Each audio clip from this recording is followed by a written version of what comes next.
Notiplaneta.com.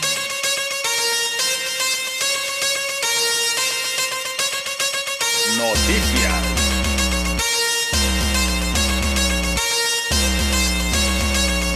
Tu canal.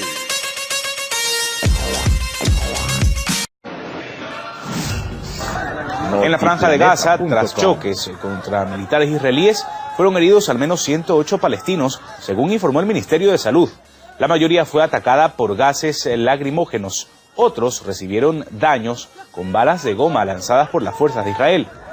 Varias ciudades de la región están revolucionadas por las marchas que llegaron a ser violentas hasta causar víctimas mortales. Según afirman desde las fuerzas de defensa israelíes, en los enfrentamientos de esta jornada participaron al menos 2.000 palestinos. Las protestas en la zona no cesan desde que Donald Trump declaró su decisión de reconocer a Jerusalén como capital de Israel. La propuesta sería discutida en las reuniones entre representantes del gobierno de Nicolás Maduro y los partidos políticos de la bancada opositora, sostenidas esta semana en República Dominicana, y es planteada en momentos en que la grave escasez de alimentos está propiciando saqueos en distintas ciudades del país.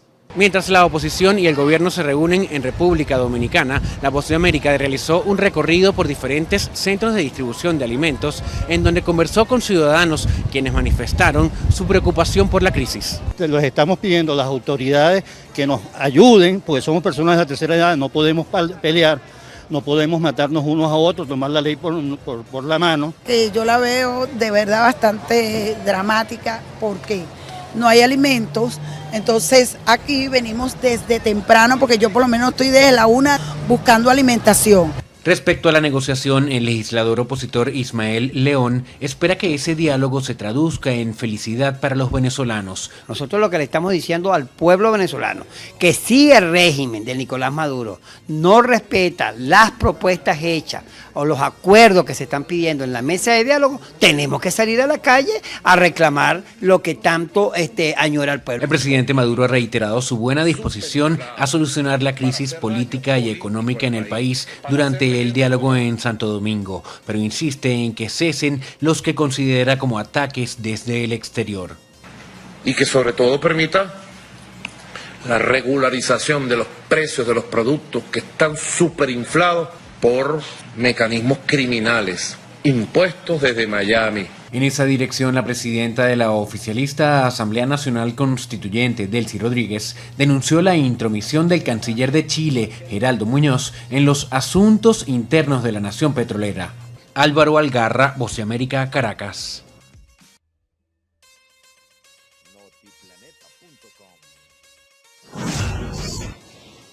En Santiago de Chile fueron perpetrados varios ataques contra iglesias católicas a pocos días de la llegada del Papa Francisco, según informaron fuentes policiales. Los autores de los actos vandálicos dejaron panfletos con consignas políticas y amenazas contra la visita del Sumo Pontífice. A partir del 15 de enero, el Papa estará visitando Chile y Perú en el marco de su gira por América Latina.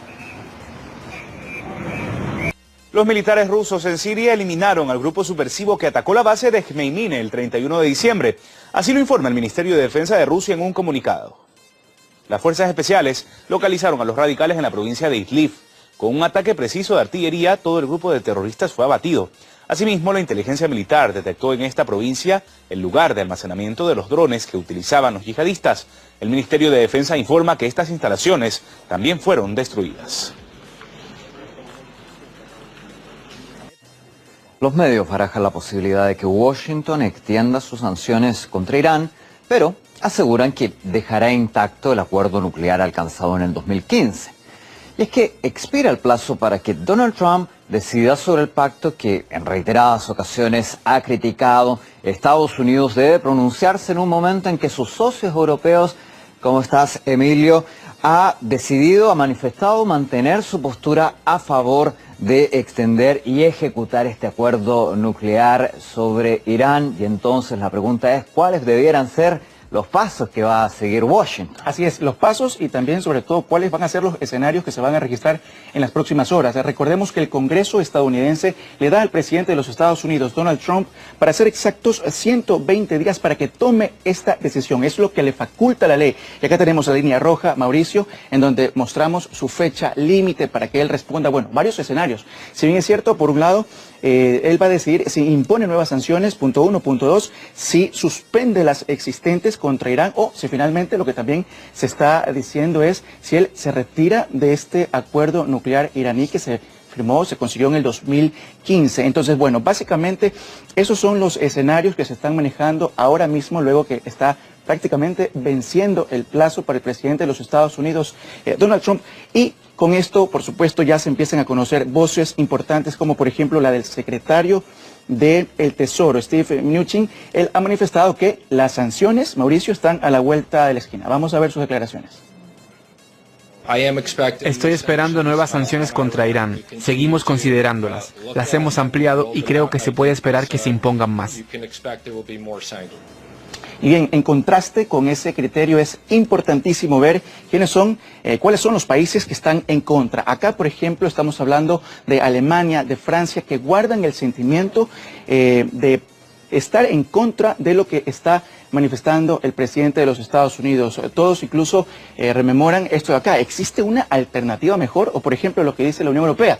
El acuerdo hace el mundo más seguro. Respetar este acuerdo iraní. Y bueno, acá por supuesto también tenemos las declaraciones de quienes representan, por supuesto, al ministro de Asuntos Exteriores. Vean lo que dice de Irán. El cumplimiento está condicionado al de Estados Unidos. Es un poco el sentir de los países europeos en torno a lo que estamos hablando. Y también es importante recordar, Mauricio, lo que dijo el ministro de Asuntos Exteriores de Alemania, Boris Johnson. Él dijo lo siguiente: no creo que a alguien se le haya ocurrido una idea mejor y los que se oponen a esta idea seguramente tienen que proponer algo mucho mejor. Y esto no existe. Ese es un poco el sentido de los países europeos, en donde le dicen prácticamente a Estados Unidos, respetemos el acuerdo, el pacto nuclear iraní, y con ello obviamente ayudar de alguna manera al mundo a que siga esta paz, ¿no? Ahora la pregunta es ¿por qué es tan importante este pacto del 2015?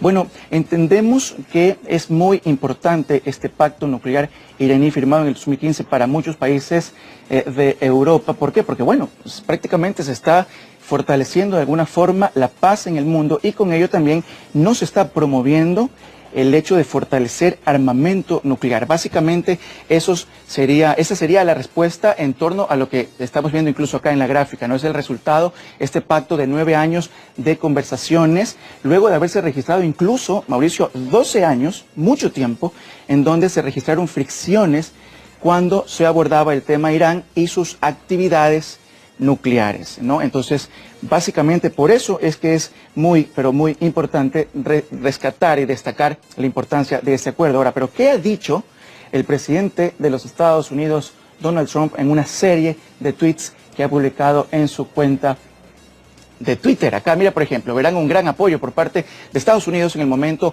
apropiado. Y, bueno, coincidencias o no, luego de conocerse estas declaraciones que ocurrió en Irán, se empezaron a registrar fuertes manifestaciones antigubernamentales y bueno, luego él continuó con su retórica en donde, por ejemplo, acá vamos a ver, el pueblo iraní está en contra de todo lo que se está registrando acá y mira lo que dice acá: Irán es el país número 1 de los patrocinadores del terrorismo, básicamente rescatando también las declaraciones en esta coyuntura internacional donde obviamente el tema nuclear es la punta del hoyo, ¿no? Sí, como ya es costumbre, a través de las redes sociales no le faltan adjetivos a Donald Trump para calificar a los distintos países que no comparte las políticas. Vamos a profundizar en geopolítica con Fernando Moragón. Ya hemos visto que se baraja la posibilidad de que Estados Unidos, ¿cierto?, pudiese, puntualmente Donald Trump, abandonar este acuerdo nuclear que es tan importante para los países de la Unión Europea, ¿cierto?, donde ellos ya han explicitado durante estos días de que debe mantenerse porque, lo decía Boris Johnson, no existe una alternativa mejor. ¿A qué se debe esta disyuntiva de políticas entre socios tan tradicionales? Hola Mauricio, muchas gracias por estar con vosotros y por invitarme. Bueno, aquí yo creo que hay que hacer diferentes lecturas. Por una parte, no olvidemos cuál es el antecedente. Es decir, a Irán tiene un programa nuclear, Irán dice que es un programa civil, los norteamericanos fundamentalmente dicen que no, que es un programa, y los israelíes, que es un programa militar, y después de muchas sanciones, tiras y aflojas, negociaciones, se llega a un acuerdo. Ahí hay que decir que hay dos tipos de sanciones. Estados Unidos tiene unas sanciones previas que desde el triunfo de la Revolución Islámica las impuso, y de estas nunca se ha hablado. Estas siguen impuestas contra Irán, y de estas y van a seguir. Estas no se van a tocar. Las que evidentemente se habla son las que se pusieron a raíz del programa nuclear iraní y que se han retirado por el acuerdo. Aquí lo que hay detrás, no olvidemos, y esto Rusia lo ha denunciado muchas veces, es decir, no, el problema no es Irán. O sea, el problema no es el programa nuclear iraní. El problema es el sistema de defensa antimisiles que quiere implementar Estados Unidos en Europa, que ellos decían que iba contra el programa nuclear iraní, pero que realmente iba contra Rusia. Eso por un lado.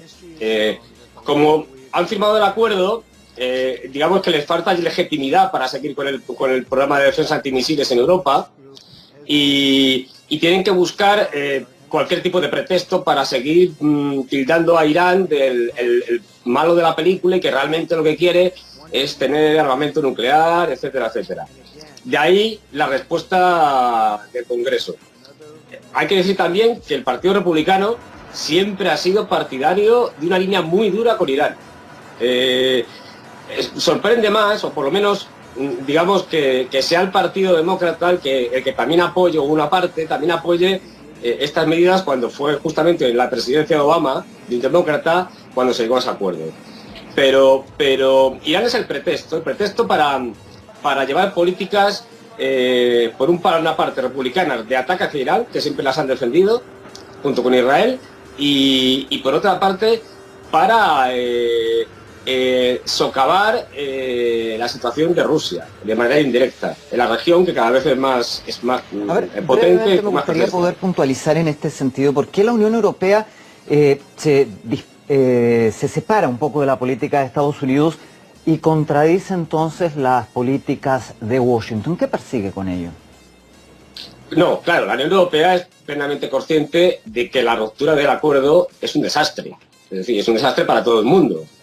Con lo cual, no le queda más remedio que distanciarse de las políticas belicistas de Washington, porque no le conviene. No le conviene ahora mismo un enfrentamiento con Irán, que ya digo, sería un desastre para todos, para el mundo entero. Bueno, esto forma parte de la política exterior, por llamarlo de alguna manera, belicista de Estados Unidos desde el 2001, que va de guerra en guerra, de invasión en invasión, de ataque en ataque, poniendo el mundo patas arriba, y cada vez en una situación más difícil, y encima de derrota en derrota. No olvidemos la última derrota, que siempre se olvida, la última derrota, gran derrota de Estados Unidos y sus aliados, como Israel, como Arabia Saudí, es Siria. Es decir, en Siria han salido perdiendo, y ahora tienen que buscar un nuevo escenario de confrontación. Les ha salido mal por el momento el escenario de confrontación de Corea del Norte, pues ahora volvemos a un clásico, Irán, uno de los famosos, si os acordáis, miembros del eje del mal. Entonces, bueno, esto Europa se da cuenta de que es arriesgadísimo, es decir, y que romper el acuerdo nuclear es un disparate, y de ahí que tenga que oponerse, lógicamente.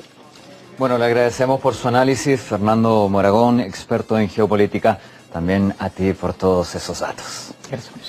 Suscríbete.